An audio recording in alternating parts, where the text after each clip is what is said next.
Hello, you are watching and listening to Sarah Archer and episode 325 of the Speaking Club podcast.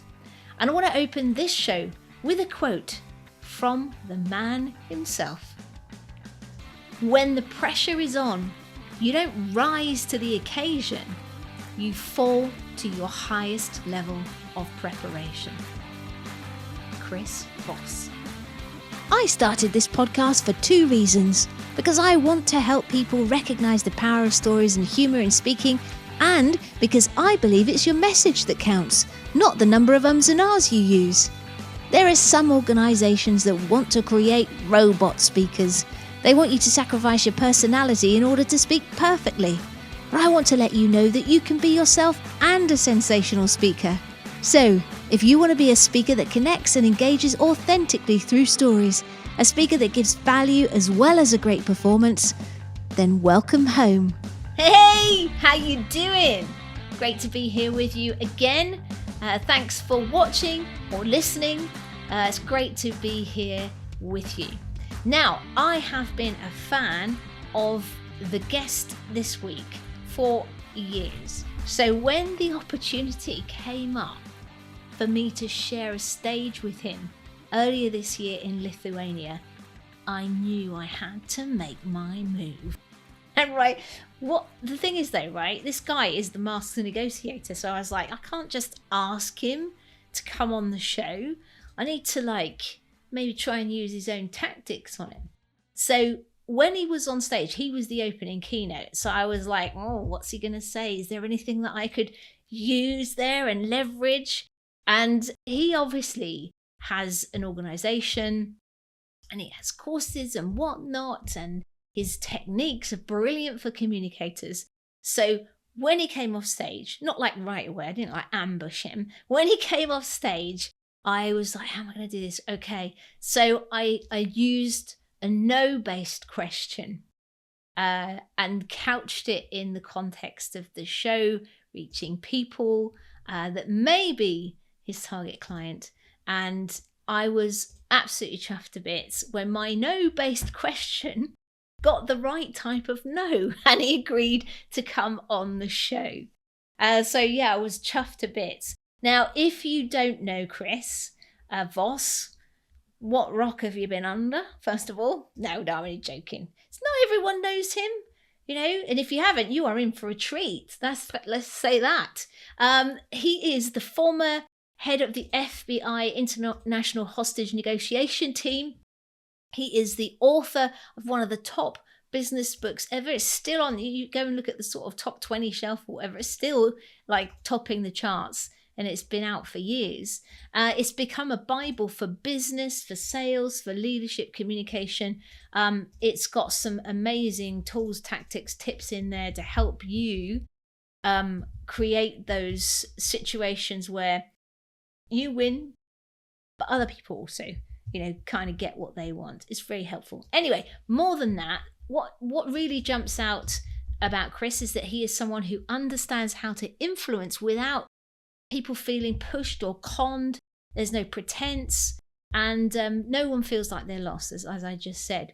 So having him come on the show, I knew that I'm a fan, and I know there's other fans out there in my network. So I wanted to give people the chance to ask a question of Chris that might help them. And I want to give a shout out to Nikki Kinton, to Lucy Wicks, and to Eileen Boyle, whose questions made the cut into the show. So thank you very much for doing that. And I hope Chris's answers give you what you need to sort your stuff out. So if you are a speaker, coach, a business leader, a salesperson, if you want to get booked, if you want to close deals, or you want to create real change with your message, then I reckon you are going to love what Chris has to share. So let's buckle up, baby, and head over to my chat with Chris Voss. Welcome to the Speaking Club, Chris Voss. Thank you, Sarah. It's a pleasure to be here. I'm very excited. This has been a long time in the making since we met in Lithuania in May, but I'm absolutely delighted to have you on the show. I'm a fangirl. Quite a few people in my network are fangirls and boys, and there's a question in here or two from the audience. But I wanted to start off by just talking about a little bit about your journey. So you went from SWAT to surveillance, undercover, finally negotiation, and I think you even did a stint on a suicide hotline to help with that. When you look back, which parts of the journey were intentional and which felt like the universe was gently nudging you or not so gently nudging you in that direction? Yeah, well, the universe was always nudging me in the direction of hostage negotiation, I think. But I needed to sample a few other things, find things out. The undercover stuff, especially, because that thing it sounds sexy. It sounds like a lot of fun.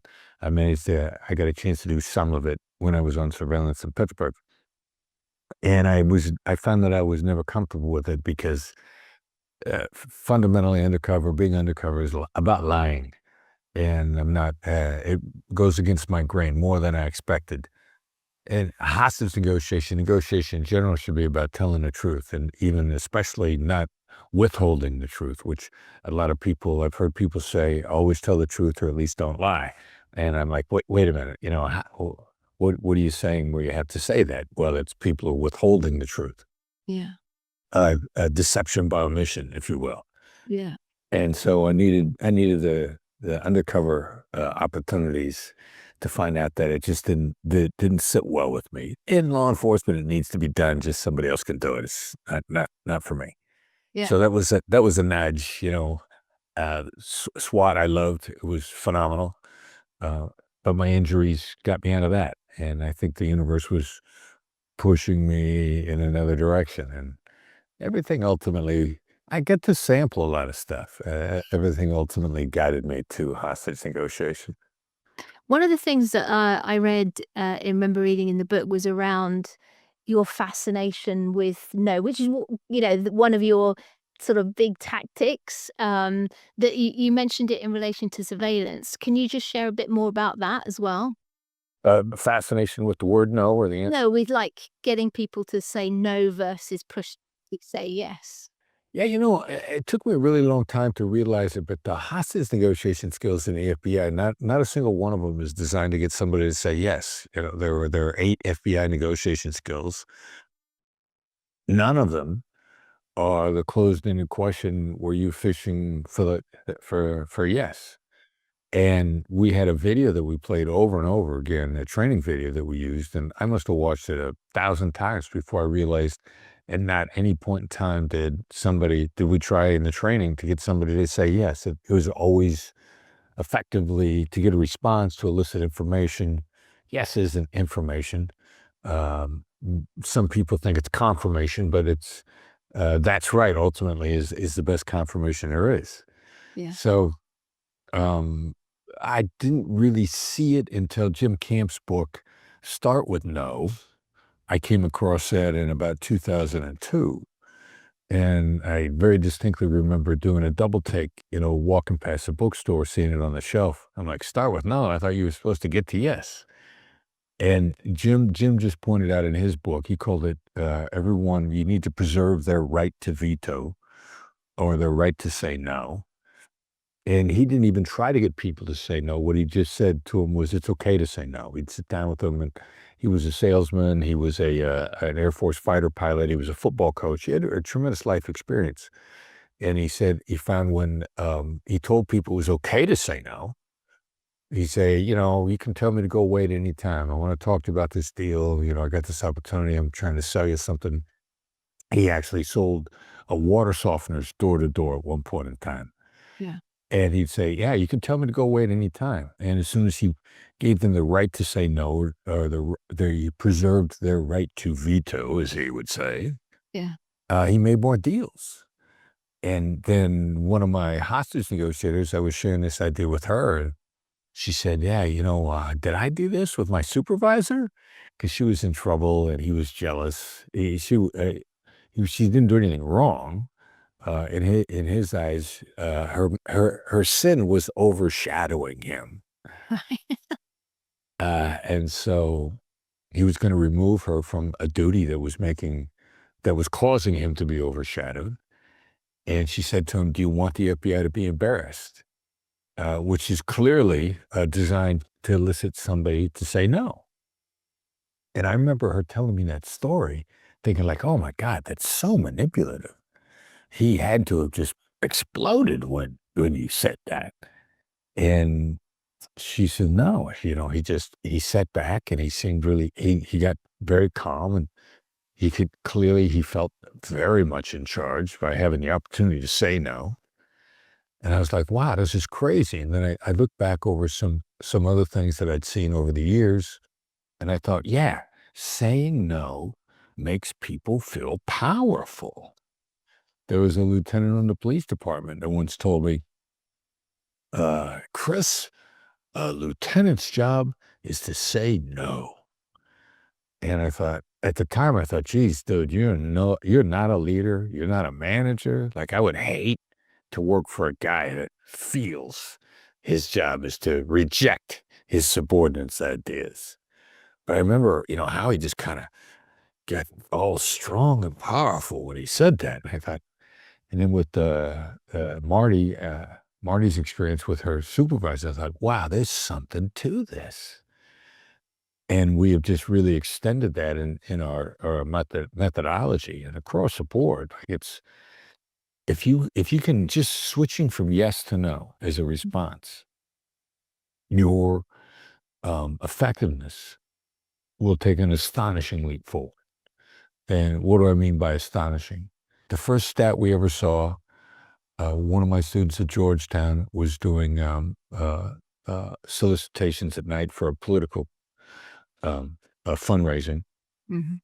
And everybody's in sales. Everybody that asks for money, everybody that asks for anything, they're taught to 3 questions where the answer is yes, and then you ask for the money, you ask for the commitment. I know of a minister that his call to Jesus, would you like to have a better relationship with Jesus? He'd ask 3 yes questions, ask for people to come down and commit their lives. Everybody does this. So the first time this Georgetown student switched from would you like to see the Republicans back in the White House in November, to have you given up on taking the White House back in November. And they were 23% more effective with that switch. And I recently had an executive recruiter. His job is to recruit executives that aren't looking for work. A company identifies a position. He scours the landscape for the best candidates and calls them cold calling salesman is what he is. And to offer somebody a better life who's not looking for a better life. And of course, his first question was, would you be interested in finding about an opportunity where you can make more money and be happier? Obvious yes question. And he said that previously he would have to make 300 calls to get 3 candidates. And when he switched his yes question to a no question, are you against hearing about? Then to get 3 candidates, it only took him 75 calls. Wow. From 300 attempts to 75 attempts. Like the increase, just to change that word alone is stupid, how much difference it makes. That's amazing. That's amazing. I think what's really interesting with the things you've just said, and what I can see from the book and so on, is that, and I don't know if this is true, this is an assumption which I guess I'm testing, is that the FBI had a set of, tactics that they used because the sort of, academic stuff wasn't working.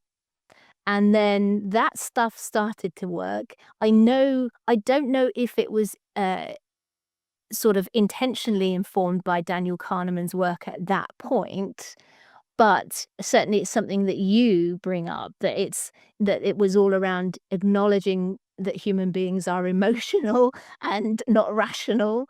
And what you seem to have done is sort of done the meta of what was working for the FBI, and taken that and explained it to people, the sort of the concepts behind it. Is that true, or was that, it seems like you've expanded it and made it accessible and also explained why it works. Is that fair?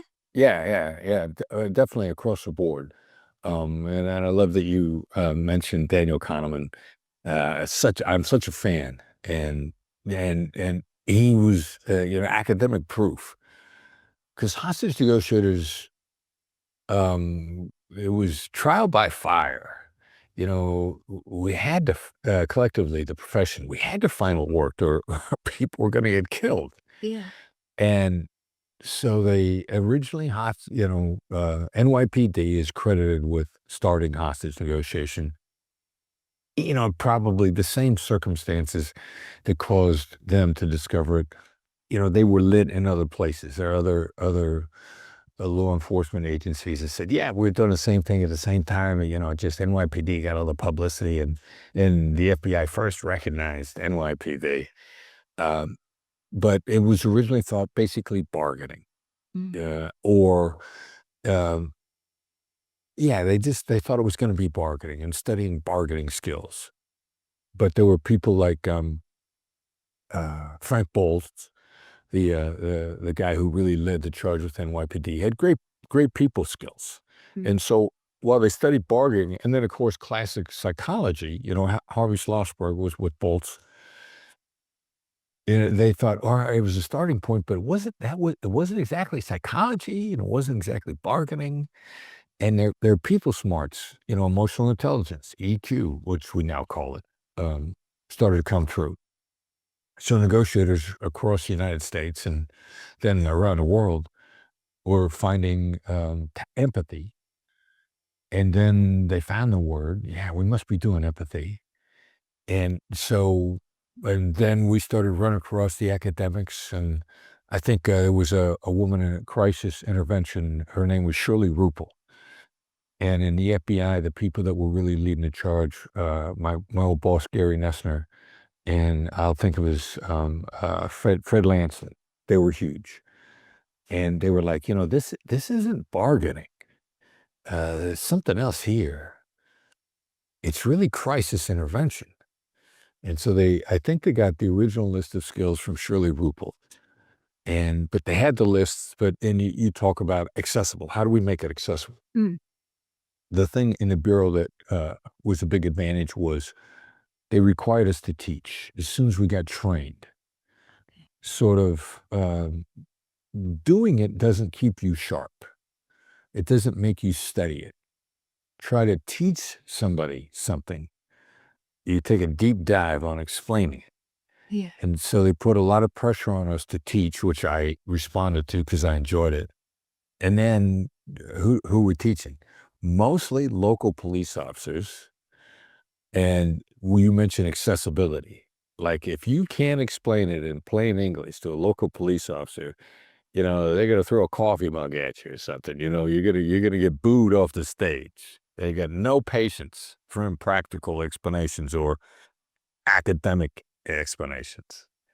So I loved making it accessible. And Einstein is credited as saying, if you can't explain it in plain English, you probably don't understand it.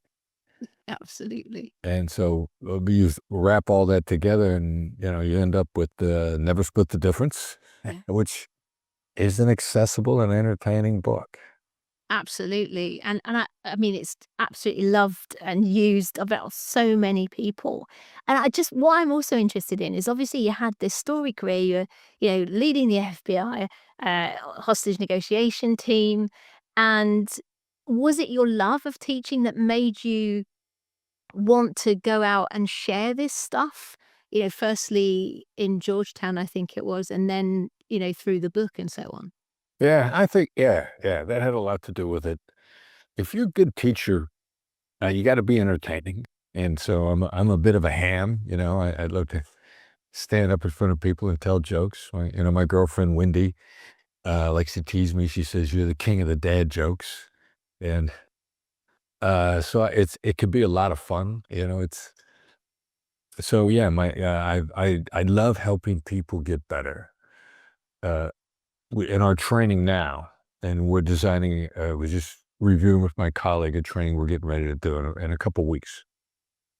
I want people to close deals before the end of the day. We got a half a day with this particular group, And by 1:00, I want them to have fixed and closed the deal that was dead in the water when they walked in the door at 9 a.m. So, I love the teaching. I love people having a good time. I love people learning, and learning without application is useless. And so I want people making deals before the day is out. And I enjoy that.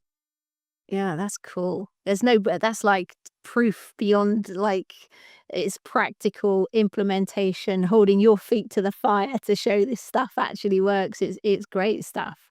Yeah. And okay, I've got some people are going to want to know, if they not come across Never Split the Difference, there's a whole bunch of things in there that people can use, like you said, in all sorts of situations, from negotiating with the other half who's going to empty the dishwasher to all sorts.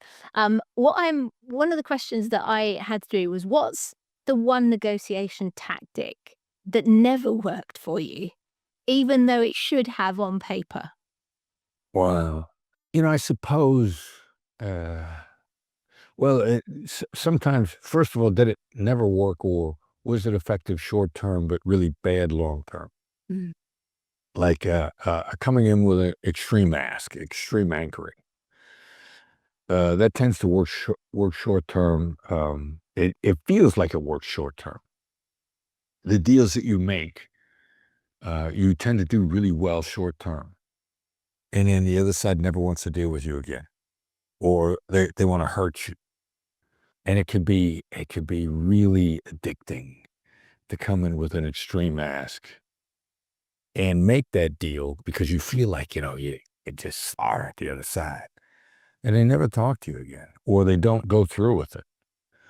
And then the real problem with the extreme ask is a lot of deals go away on the spot, and you don't really understand how that's a fair. You drive deals from the table.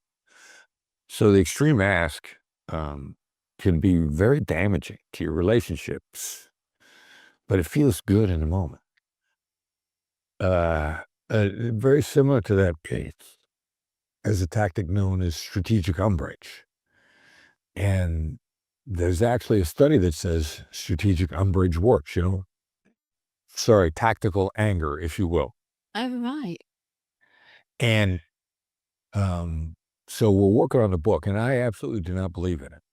Either being angry or intentionally making the other side angry. Those are two separate tactics.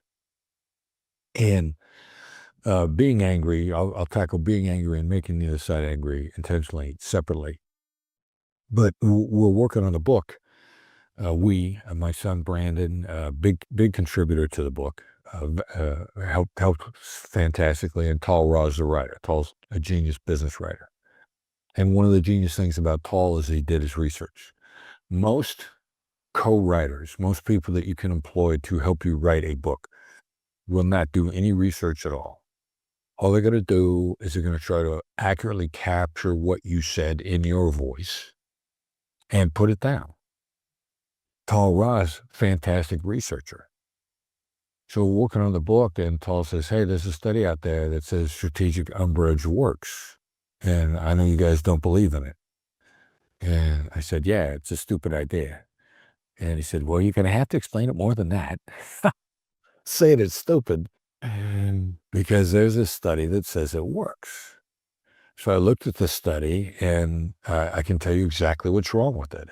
It's simulated negotiations that are one-offs. What does that mean if it's simulated? You're not using your own genuine, actual emotions. So if it's simulated, neither you nor the other person are reacting genuinely. Mm. Number two, it's a one-off. It was student negotiations participating in a negotiation course. Then they have to face each other again. It's a pretend situation where they don't have to suffer the consequences of having hurt the other side's feelings. And if it's a student negotiation, they're going to talk to each other one time. They're going to talk for something less than an hour, because that's what every student does. I did it when I took courses. We're going to sit down and talk for almost an hour. If we haven't reached a deal, The only failure is to not reach a deal. Yeah. So if somebody starts getting mad, you're like, it's look what time it is. It's been 50 minutes. Okay, I'll sign off. And you move on. And that's completely false data. And strategic umbrage in real life, you bully somebody into a yes, then either they don't comply, they ghost you, they don't return your calls, or if you got a written agreement, you find your penalty clauses are more important to you than the bottom line because you got to penalize them because they're not implementing. Like everything goes bad with using anger. Yeah. Now, I'm going on forever, but the flip Oh, side. that's cool. I was gonna say it's kind of like the opposite of tactical empathy. And it feels like I was thinking, this is just an aside. I feel like, a session or, a whole course with you should be prerequisite for any national leader, because like I feel like a lot of stuff would be avoided. But Oh yeah, telling Vladimir Putin he's stupid. That's worked really well, has it? yeah, maybe not that, but yeah, although, yeah, I think you're stupid. Anyway, here's another question around techniques. If you could keep just one technique that you advocate for the rest of your life, which would it be? Labeling. Yeah, I think that's cool. Yeah. Saying to somebody, it seems like something just crossed your mind. Is a great way to get people to talk. Seems like you're hesitant. It seems like you're under a lot of pressure. Labels, yeah, that'd be the one I could live on that. What's really interesting about labeling and the role it plays in, in the way that you advocate it, what I noticed was a real crossover. There's a book called Play Bigger. And in the book, they say this is in marketing, whoever articulates the problem best wins. And I actually think that labeling is about articulating the problem and the pain, and that, and it works. That's the way that it's been interpreted in marketing speak, but I just think it's your technique of labeling but applied to problems and the pain that people have. So that I just thought that was really interesting when I was reading. I don't know if that feels like it might fit or align with it for you. Yeah, it does. And what I love about that is if you're fascinated by human behavior, Yeah. and then you start to pick up the same ideas in different places. Yeah. Because my book's about negotiation. Some people say it's a great sales book. It is, yeah. You're reading a book about marketing, and then you see the piece over here that matches this piece over here. And then you go like, that's got to be human nature truth. Yeah, that's cool. I love that. Yeah, no, it's great. Okay, I have another question. What's something that people think is negotiation? It might be that we've covered it with strategic umbrage or something else, but actually kills deals faster than anything. Is there anything, is strategic umbrage that, or is there something else that comes to mind? Think effectively making your case. Mm. People think that's negotiation. Here's what I want. Here's how I see things. And then it starts to wander. My Harvard brothers and sisters have this thing called the yesable proposition. And academically, it sounds so smart. Just come up with a proposition that so meets their interests, not their positions, but their interests, that they can't help but say yes to it. That sounds so good. And the problem is, if I lay out to you the perfect prescription, even if it is, you feel talked down to, you feel excluded, you feel your autonomy's been taken away, you're not invested in the process, you just don't care. And you're almost insulted by it because I presumed to think for you. I presumed to be your parent or your guardian And so you just feel demeaned by that. Yeah.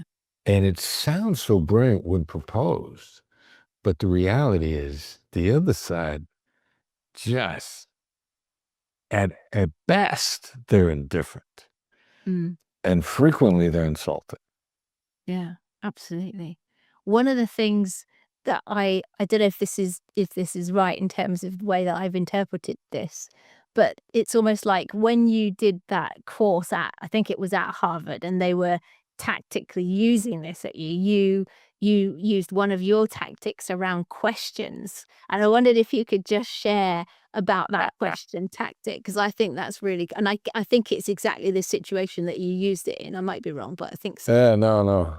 By the time I went through the class at Harvard, I had learned a great way to just really disable the other side is just say, how am I supposed to do that? Yeah. And so the Harvard Law School students, they're entertaining. I will tell you, they're very entertaining. Some of the biggest brains in the world. Like if you're at Harvard Law School, like you have just knocked the admissions test, the LSAT, out of the park. Like you just hit a home run, and you get straight A's, and you've blown everyone away with the size of your intellect. So they come into class, they are super smart, very, very inexperienced, we would say in the U.S., wet behind the ears. But their intellect is so big, it's never mattered. And so they'd sit down and they'd lay out this yesable proposition that they'd thought through in such detail with their giant brains. And I just look at them and say, how am I supposed to do that? You could just almost watch them short circuit. What? I thought you were supposed to say yes. It was real life hitting you in the face. Yeah, exactly. Yeah. And some of the instructors, uh, they got the biggest kick out of it because when I say how am I supposed to do that, it's effectively saying no in a really nice way. And the instructors go like, Voss just tells them no and stares at them and they fall apart.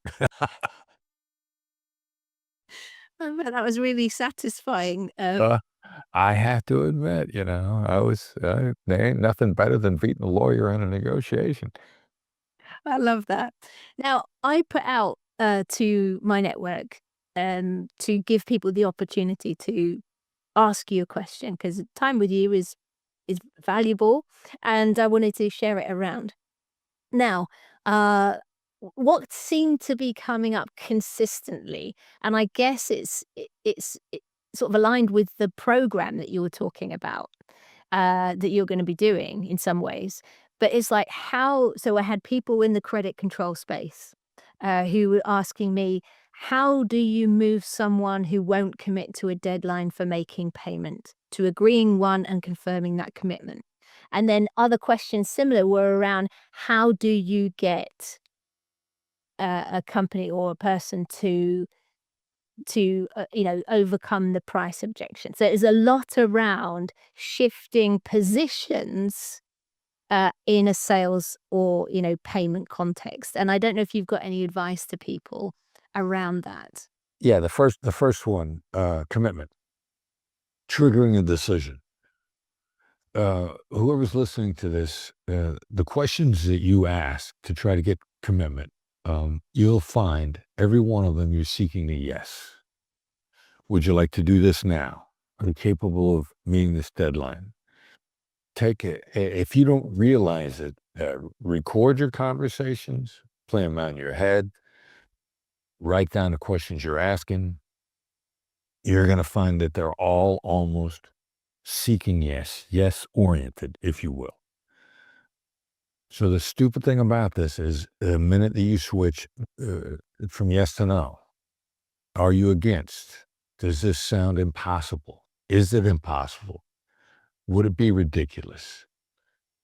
My company, we've got a list of the 10 most common no-oriented questions to switching from yes to no. If you go to the website, you could get it, or you could even email us, info@blackswanltd.com.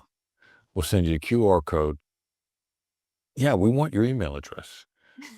Whoever you are, I want you to be a better negotiator. I want you to enjoy it more. I want it to be less painful for you and more effective simultaneously. And it doesn't matter who you are. We've got a skill that will help you. Mm. If you're a billionaire, if you're 100 cent a millionaire, if you're flipping burgers in a fast food restaurant, if you're the fry person in a fast food restaurant, we can help you get better. I'm very selfish that way. So yeah, let us have a shot at helping you get better. So first of all, learn to switch from yes to no. I mentioned the minister, Protestant minister, Tim Ross, is called to God, called to Jesus. Used to be, would you like to have a better relationship with Jesus Christ? He changed it to, are you against having a better relationship with Jesus Christ? Switching from yes to no. First of all, make that switch. Now that's about triggering a decision. Now people, secondarily, the rest of it, people feel more likely to comply, to want to cooperate if they feel understood. How do you make them feel understood? You don't say, I understand. That doesn't make anybody feel understood. Say out loud how they're feeling. What's an example? You talk about people that are on credit trying to collect debt. The most extreme example, one of my negotiators who also had a security business on the side, woman's got $1 million debt. Wow. $1 million. She's on the run. He's got a subpoena for her, civil action. He's being paid to track her down and lay the subpoena on her. Finds an address, rings the doorbell, ring doorbell, starts talking to a female through the ring doorbell. It's her, he suspects. She doesn't admit it's her. And if it's a ring doorbell, she's not necessarily in that house. She could be 1,000 miles away. Mm. He makes it all about her. What does that mean? He says to her, this seems really unfair to you. This is destroying your life. You didn't ask for any of this to happen.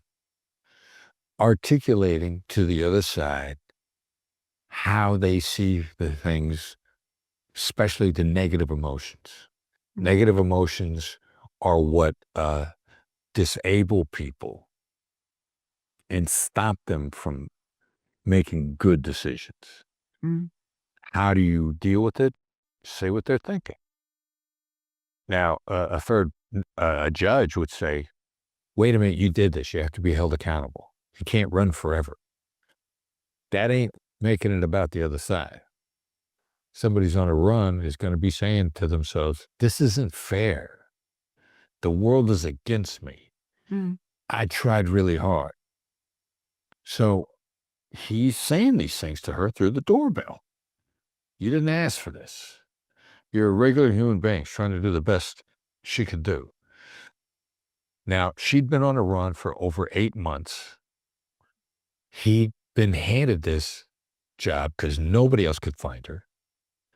After being on a run for 8 months, he has a couple of conversations with her. He has a conversation to the ring doorbell. They exchange a phone number. He has a couple of phone calls with her. After being on the run for 8 months, 14 days later, she invites him to meet her for coffee. Wow. Knowing that when he shows up, he will hold in his hands $1 million obligation. Wow. That when he serves her, she's served. It's about making the other person, he says, make it all about them. Make them feel heard, make them feel understood. If you're trying to get somebody to comply in credit, your best chance of success is making them feel understood. Yeah. And it's that's right thing, the distinction that you make in the book and made on stage when you were speaking was that distinction between that's right as opposed to you're right. And I think, Exactly. yeah, it's a big difference. Because he could say, look, he could have said, you're right, which is, shut up and leave me alone. He could have said, this obligation isn't going away. Yeah. You can't get on with your life until you accept this obligation. Yeah. This side's going to say, you're right. You'd never hear from him again. Yeah. Yeah, that's brilliant. Thank you for sharing that. That's great. Okay.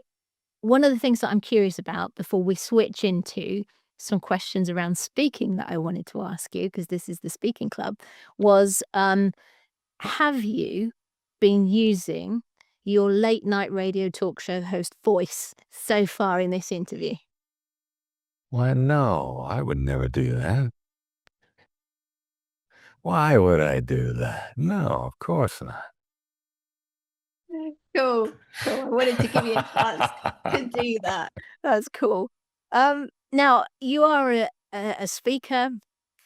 I would call you a celebrity speaker who also delivers value, given the popularity of the book. That's thank you. One of the things I was curious about, and I don't know what the answer to this is how does your FBI experience, if at all, shape the way that you speak? Yeah, I think it does. I mean, the desire to connect the FBI agents that I worked with who were great investigators, who, the guys that made cases nobody else could make. And I look back on those guys and what I learned from, and they came off as just very regular human beings, non-threatening, self-effacing, easy to get along with. The greatest investigators are so non-threatening. And, that's not to be underestimated. Derek Gaughan, who's my head of coaching, says, the first thing to do in a business negotiation or personal negotiation is remove yourself as a threat. And in law enforcement, a lot of guys do interrogations, and you see them in the movies where they're very threatening throughout the years. I think it's this as anger thing that we were talking about earlier, using it is very satisfying, makes you feel powerful. It doesn't really do any good. Boy, the great investigators, they're so non-threatening. NYPD had a guy, Jerry Giorgio. He taught an interview and interrogation course I sat in on. And yeah, I'm with all these NYPD detectives sitting in this class. I'm the only FBI agent there. There's probably 100 detectives. And, one of them turns to me and he's like, that's either, you got charged. You got to have a hammer. If you got a hammer on them, and that's the only way you're going to get a confession. And then we listen to Jerry Giorgio, and the same guy looks at me and says, anybody sits down with him is going to confess. Hammer or no. And It's Jerry a bit was like just, Columbo, isn't it? well, Columbo's, non-threatening. Yeah. And just, and so Jerry was, Columbo's like, I'm not that smart, which has tremendous value. But Jerry Giorgio was also endearing. Yeah. Okay. As well. I would say also charming, but some charming people, they feel slippery, and that's not real charm. To be endearing is really charming, and I remember Jerry Giorgio was just this really non-threatening, endearing, understanding dude. And if they ever had a suspect that just would not give it up, but they knew that it was the bad guy, especially if the bad guys walk around free, they just put Jerry on him. And before long, the guy's giving it up. And so you transpose that energy into your talks when you get is it at the start? Is it all the way through? How and do you sort of manage the transitions, or how does it work? I think you think about it enough, Mm. and it eventually you want it to become part of your wiring. Yeah, everything is learned. Yeah. Like everything is learned. Yeah. I mean, I can't learn to be 6'7". All right, I'll give you that. But I can learn it, and then I repeat it enough times that it becomes part of my wiring. Yeah. So I think about it a lot. I listen to it in other people. I reflect upon how Jerry Giorgio sounded, Yeah. or how Larry Wax sounded, or I wish I could remember his name. There was one guy in Kansas City, Missouri Police Department. His tone of voice was extraordinary. I think about how he sounded, and then I think about saying it, Mhm. thinking it through properly is the same as doing it properly to your brain. Mm. So you can rehearse in your head. And then in my conversations, I try to implement it, and eventually it becomes part of your wiring. Excellent. Cool. Now, the other thing that I was curious about, looking at things from a speaking lens, is whether you intentionally label the room, your audience, when you speak. Whether you do that before when you're prepping the talk or when you step on stage. Yeah, sometimes, I mean, there's for an audience, there's a whole bunch of different approaches. It could be labeling, it could be humor. Yeah. Humor is one of the best memory encoders. You deliver valuable information, make people laugh at the same time, they're probably gonna be able to pull it back up. There's something else that we've come across recently that we call the gratitude audit. Mm. I think you're probably familiar with what we refer to as the accusations audit, Yes. calling out the negativity that somebody's thinking. Yeah. When my son taught alongside me, when he's part of that company, he was an integral part of it. He'd stand up, and his executives that are 20, 25, 30 years older than him, he knew that they were thinking like, you're only here because you're Chris's kid, Mhm. and I got socks older than you. So he'd stand up and say that. He'd say, I know some of you got socks that are older than I am. I know right now some of you are thinking like the only reason this guy's standing up here is because it's Chris's kid. That's labeling. Yeah, yeah. That's the accusations on it. And what it is really is when you step up in front of the group, what do you just know they're saying about you? Yeah. So the flip side, the gratitude audit, what can you say? What appreciation, gratitude, appreciation, purpose that they stand for that you can say genuinely? It almost sounds like flattery. When is flattery empathy? Number one, when it's accurate, it's how they see things. Therefore, you say it with integrity. And I sat down in front of a group of people from YPO, Young Presidents Organization in Southern California, 6, 7 months ago. And I said accurately, it's a privilege to be here Mhm. because you guys represent 80% of the employment in your region. You guys are the founders and operators of the businesses that provide 80% of the employment, 80% of the economy in Orange County. You guys drive the economy here. You're the reason people have jobs and the reason they can send their kids to good schools. It's just, and I'm lucky to be here talking to you because you're that important to this area. Because I know ahead of time, they're saying to themselves, do you realize how important we are? Do you know who we are? We provide 80% of the jobs in this region. You should be grateful to be in front of us. That's what they're saying to themselves. Yeah, yeah. Yeah. It's true. Yeah. Yeah. So why can't I say that too? So that's the gratitude audit is gratitude and appreciation. That's lovely. That's cool.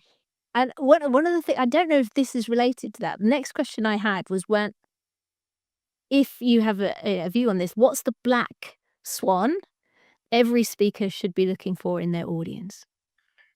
The black swans really, they're saying to themselves, do you understand us?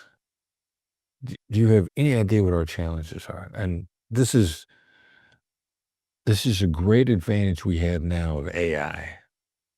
I happen to use Perplexity. Some other people, mostly, some of the people using Chat GPT. I don't think it matters. Mm. The black swan, how do they know me? I literally say in Perplexity, what's the vernacular of the challenges that salespeople selling X in this region use? Mm. And it'll throw me 2 or 3 or 4 terms or the description of the challenges, that it'll pull it right up.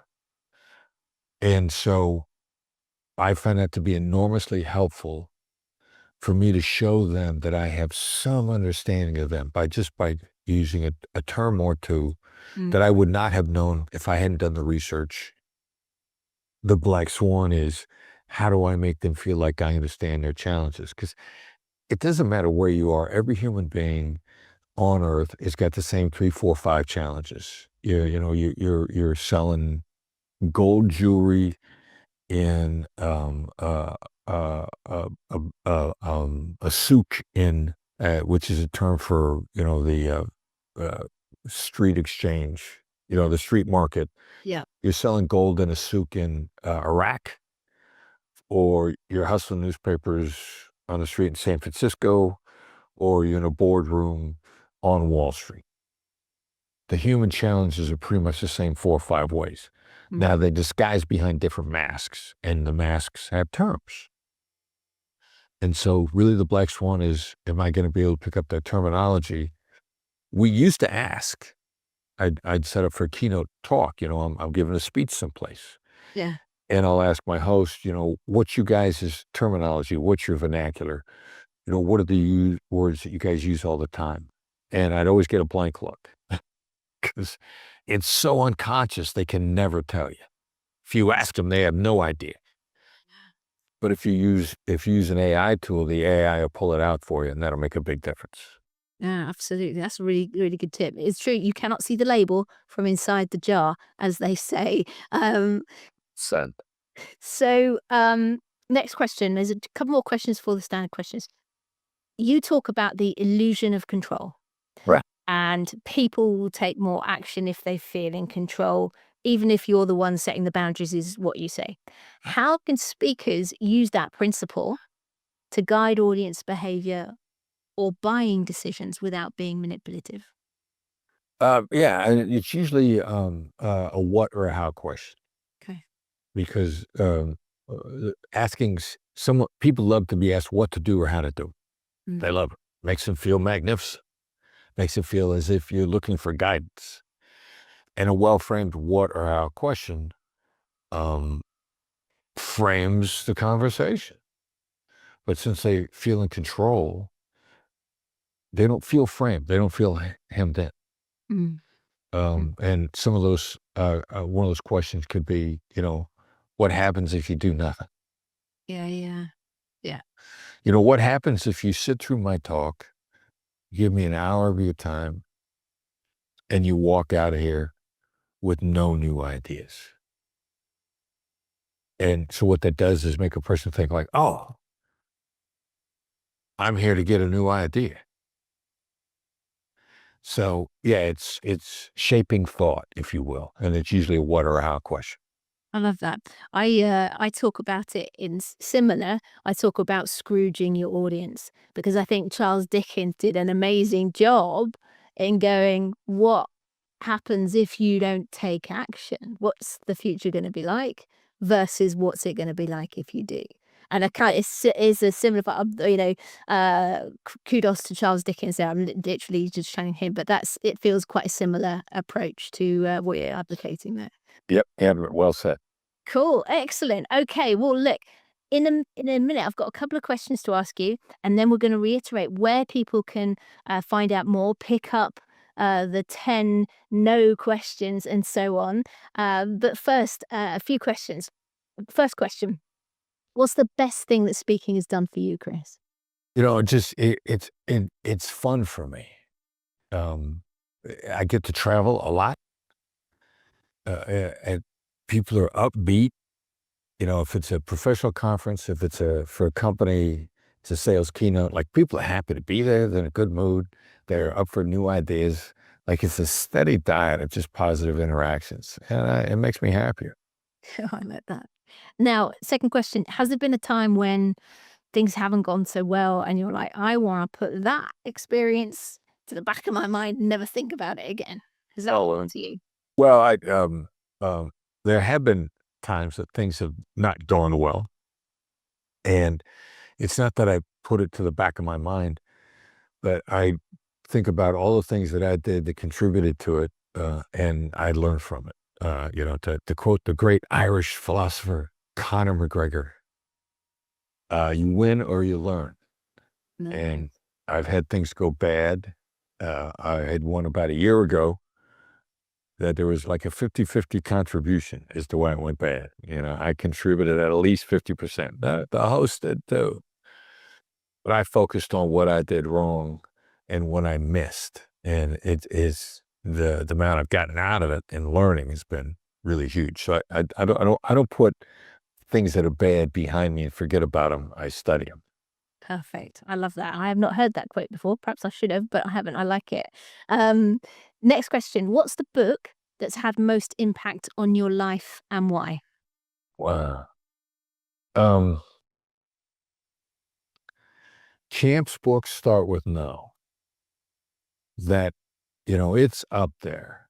There's 3 or 4 books that have been huge for me. Yeah, Start With No 2002, which really opened my eyes to the whole, it was a gateway to no-oriented questions, got us talking about it.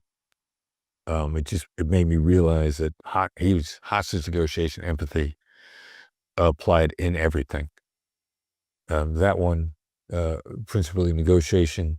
Stephen Kotler's got a couple books that I love, The Rise of Superman and Stealing Fire.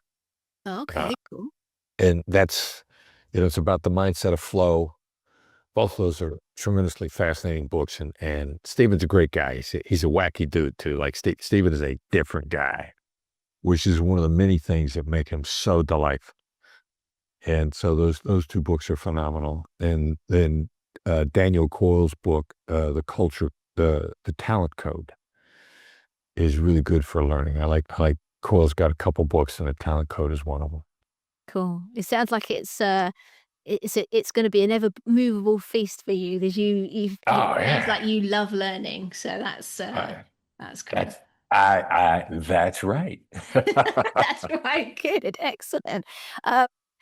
Cool. Next question. What's the best bit of business advice you've had and why? All right. So first piece, Dan Sullivan. I get coached. Strategic coach. It's individual executive coaching. Dan Sullivan harps on 2 things. Find out what your unique ability is and delegate everything else as much as possible, which is really hard.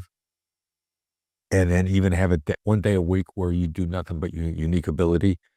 Have one day a week where you don't do nothing at all. You don't work. He calls them free days. That's enormously valuable. Instead of trying to be the master of all trades, even if you do stuff better than the other people in your organization, if it's not your unique ability, it's sucking the life out of you, and you're the tentpole. So that's not good management of the $1 million racehorse that you should think of yourself as. The other one is Jonathan Smith is our EOS coach, Entrepreneurial Operating System. And Jonathan has also become a collaborator in negotiation training and coaching. But the first thing he made us do when we were introduced to EOS was focus on our core values. And I remember thinking that's a waste of my time. Your core values are be honest, work hard, learn. What else is there? And he's like, no. First of all, you got to get a little more granular than that. And secondarily, he said, all your relationships, all, business or personal, all, are going to succeed or fail based on core values. So your hires, your love interests, it doesn't matter. So when you can articulate your core values to people up front, number one, they're like, all right, let's get this out in the open. Here's who I am for us to have a great relationship. Secondarily, when they don't line up, it's not a judgment on anybody else. It's just, you got to accept that your core values don't line up. The relationship's not going to work. And so then nobody's pointing any fingers. Nobody's saying, you're a bad person because of this. You can just genuinely say, we're different and we don't fit, and we accept that and we move on. And understanding core values so that you can know who not to have either a relationship or a business deal with. Yeah. without getting angry or frustrated with the other side. Look, we don't match. It's cool. My freak flag is different than your freak flag, and yours is cool for you. Well, I'm familiar with Dan Sullivan's work, so I'm aware of that stuff, but I haven't heard about the other stuff, so that's good. Thank you for sharing that, and we'll put some links in the show notes to that stuff as well. All right. Okay, last question. If you could have one mentor, and they can be alive or dead, fictional or non-fictional, who would you choose and why? Who would I follow around? Probably Warren Buffett. I mean, that's a tough call because a lot of the other people, like I'm a big Elon Musk fan. I'm a big Jeff Bezos fan. Bezos got where was I listening to? In-depth interview, I think, on Lex Friedman. So you can be mentored by a lot of these people if you listen to an extended interview of them. Buffett is a quiet dude. So I would minimum wage to be his assistant, follow him around and soak up his knowledge, see how he operated. That'd be the guy. That Yeah. might reach him. He might be on the phone asking you a no-oriented question to get you to help him out. Listen, Chris, it's been an absolute pleasure. I knew it would be. Thank you so much for giving us your time and sharing all of your experience and knowledge and the absolute gold that you have in terms of the tactics. Now, if people want to, first of all, book you to speak, if they want to grab the resources, where's the best place for them to go for those things? Yeah, really, our website, blackswanltd.com, BLACKSWANLTD.com. And we've trimmed it down recently because the first thing we want you to do is join our negotiation community. And that's free. And so that's what you're going to come across first. Mm-hmm. Now, if you think about and that's a great place to start. Now, if you want training, if you want coaching, you're going to be able to get in touch with us right away on that. And there'll be a link there for you to look at. But the communities, people that are like-minded, helping reinforce each other. And so we've got different groups that are forming within the community to role play with each other. I got lawyers in there. We got lawyers in there that are working with each other because they're speaking the same language. And they're talking to each other about their challenges. And it's free. So the community is a great starting point. If you're a fry cook in a restaurant, if it's free and you actually want to learn, we'll help you get better. I love that. I love that. I love the fry cook. Like, this is great. We're putting a label on exactly the type, it's anyone who wants to get better and learn. And this could be the leg up to help you shift out of that if it's something that you don't actually want to be doing. So that's brilliant. Okay, we'll put the link in the show notes for people to go and check all of that stuff out. Well, listen, thank you again, Chris. As I say, it's been a pleasure. And I'm really excited to share all this stuff with my audience. Thank you. I thoroughly enjoyed the conversation. Thanks for having me on. No worries. Take care. Whoa, how was that for you? I loved it. It was so nice to actually get these tools and the psychology of things from the horse's mouth, to hear those real situations that he encountered and how he applied them. And that's the biggest thing I think about Chris's work, is that it isn't theory that an academic has come up with. And no, not to say there's some great stuff that has come that way, but this is tried, it's tested in the most high stakes situations that you can get. So that for me just makes it, much weightier because of that. And that's, the beauty of what he teaches too, is that it's not about tricking people. It's about turning what matters to them and into, the sort of center point of the conversation, guiding it there. It's about listening. It is about empathy. And that's a beautiful thing. So I know it's going to help you when you're pitching talks, you're trying to get booked, or if you're, like the guys that sent the questions in, nudging a client to commit.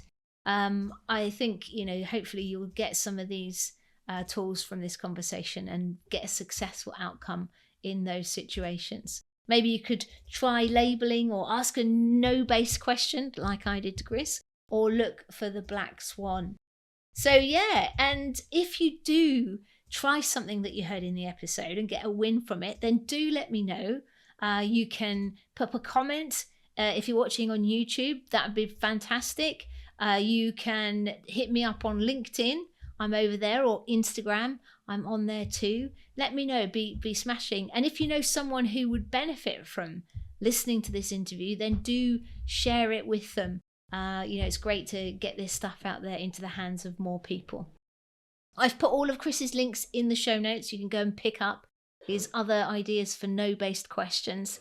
And getting on his newsletter probably be a great thing to do to get those tips on a regular basis. Well, thanks so much for joining me again on the Speaking Club, whether you're listening over at Amazon, Spotify, wherever, or watching on YouTube. It's fab to be with you, and I'm grateful for your attention. Don't take it for granted. I know it's a precious, precious thing. Cool. Well, until next time, you know what I'm going to say. Don't you forget to go out, grab your life by the nuts, and get cracking. Perhaps with some tactical empathy. Take care. Bye-bye. It's a nightmare. You're an expert with so much to say, but now that you've been booked to speak, you're struggling to know exactly what to talk about. You want a talk that engages the audience and wins you new clients without you losing your personality or anyone feeling pitched to. But what happens when you sit down to create that talk is that you end up staring at a blank page for ages, or worse, surrounded by hundreds of sticky notes with content that you could include. With so much material, you just don't know where to start or finish. Don't worry, because many experts like you face exactly the same challenge, and that's why I created the Blank Page to Stage Guide.